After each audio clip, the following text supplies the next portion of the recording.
Hello mga guys, once again, the drawer. Yeah, it's me. At ang pinaka-obra maestra ko talaga. Maestra! Yan! Charot!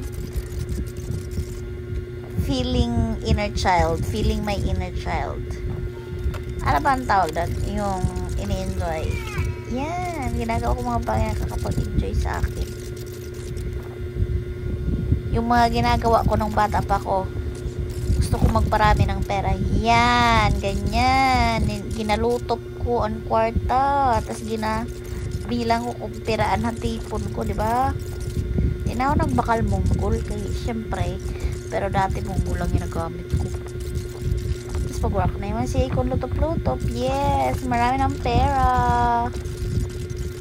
Kasi naman, nag-asawa na ako sa face ko mag-drawing. Ito naman para enjoy lang. Tapos may pa-game ako. Hulaan nyo kung ilang pesos yan.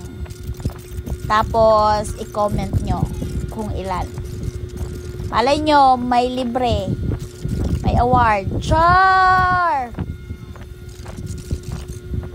Yan, ganyan. Enjoy lang. Yung mga inner child. Sa mga bata dati, sa mga batang 90s. Wow, makabatang 90s. Na anong tawag sini? Mahilig mag-drawing kung nano-nano lang. Syempre, wala pang cellphone that time, wala pa masyadong TV, dili ako makalakat-lakat makakanam sa labasan super.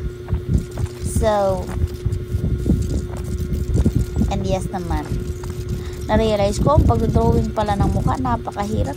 Mas lalo pa kayaan mag-create si Lord sa tao. Super hirap pala. So, gumawa muna ako ng pera. Doon ko na-realize sa pag-drawing ko ng pera, kapag hindi maganda ang pakakahulma mo, talagang masisira ang pera. Yan, sira-sira na. Oh my gosh.